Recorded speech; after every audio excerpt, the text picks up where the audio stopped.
गीता में सनातन धर्म का महत्व बताते हुए पूज्य स्वामी राम सुखदास जी कहते हैं, वरिष्ठो अखिल धर्मेषु धर्म एव सनातनः जायन्ते सर्वधर्मास्तु शाश्वतो ही सनातनः। संसार में मुख्य रूप से 4 धर्म प्रचलित हैं: सनातन धर्म, मुस्लिम धर्म, बौद्ध धर्म और ईसाई धर्म। इन चारों धर्मों में से एक एक धर्म को मानने वाले करोड़ों आदमी हैं। इन चारों धर्मों में भी अवान्तर कई धर्म हैं। सनातन धर्म को छोड़कर शेष तीनों धर्मों के मूल में धर्म चलाने वाला कोई व्यक्ति मिलेगा। जैसे मुस्लिम धर्म के मूल में मोहम्मद साहब, बौद्ध धर्म के मूल में गौतम बुद्ध और ईसाई धर्म के मूल में ईसा मसीह मिलेंगे, परंतु सनातन धर्म के मूल में कोई व्यक्ति नहीं मिलेगा। कारण यह है कि सनातन धर्म किसी व्यक्ति के द्वारा चलाया हुआ धर्म नहीं है। यह तो अनादिकाल से चलता आ रहा है। जैसे भगवान सनातन है, ऐसे ही सनातन धर्म भी शाश्वत है। श्रीमद् भगवद गीता में भगवान ने भी सनातन धर्म को अपना स्वरूप बताया है। ब्रह्मणो ही प्रतिष्ठाहम् शाश्वतस्य च धर्मस्य। जिस जिस युग में जब जब इस सनातन धर्म का ह्रास होता है, हानि होती है, तब तब भगवान अवतार लेकर इसकी संस्थापना करते हैं। तात्पर्य यह है कि भगवान भी इसकी संस्थापना रक्षा करने के लिए ही अवतार लेते हैं, इसको बनाने के लिए, उत्पन्न करने के लिए नहीं। अर्जुन ने भी भगवान को सनातन धर्म का रक्षक बताया है। त्वम् अव्ययः शाश्वत धर्म गोप्ता। एक उपज होती है और एक खोज होती है। जो वस्तु पहले मौजूद न हो उसकी उपज होती है। जो वस्तु पहले से ही मौजूद हो उसकी खोज होती है। मुस्लिम, बौद्ध और ईसाई, ये तीनों ही धर्म व्यक्ति के मस्तिष्क की उपज हैं, परंतु सनातन धर्म किसी व्यक्ति के मस्तिष्क की उपज नहीं है। प्रत्युत यह विभिन्न ऋषियों द्वारा किया गया अन्वेषण है, खोज है। ऋषयो मंत्र दृष्टारः। अतः सनातन धर्म के मूल में किसी व्यक्ति विशेष का नाम नहीं लिया जा सकता। यह अनादि अनंत एवं शाश्वत है। अन्य सभी धर्म तथा मत मतांतर भी इसी सनातन धर्म से उत्पन्न हुए हैं।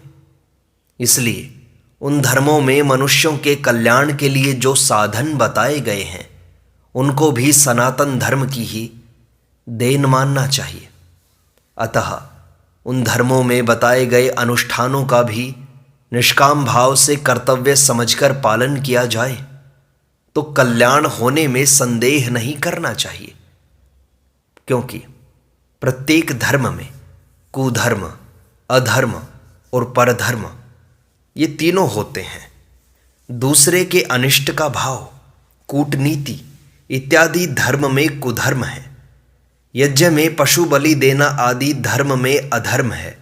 और जो अपने लिए निषिद्ध है, ऐसा दूसरे वर्ण आदि का धर्म, धर्म में परधर्म है।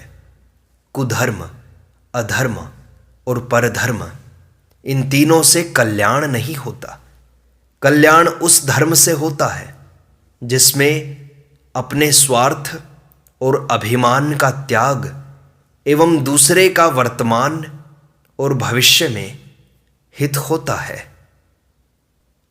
प्राणी मात्र के कल्याण के लिए जितना गहरा विचार सनातन धर्म में किया गया है, उतना दूसरे धर्मों में नहीं मिलता।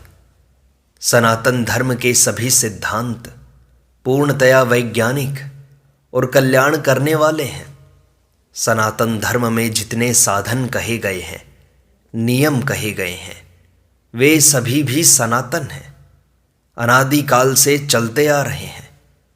जैसे भगवान ने कर्मयोग को अव्यय कहा है, इमं विवस्वते योगम प्रोक्तवान अहम अव्ययम, तथा शुक्ल और कृष्ण मार्गों को भी सनातन कहा है। शुक्ल कृष्णे गति ह्येते जगतः शाश्वते मते। गीता ने भी परमात्मा को सनातन कहा है। सनातनस्त्वम। जीवात्मा को भी सनातन कहा है। जीवभूतः सनातनः। धर्म को भी सनातन कहा है। शाश्वतस्य च धर्मस्य।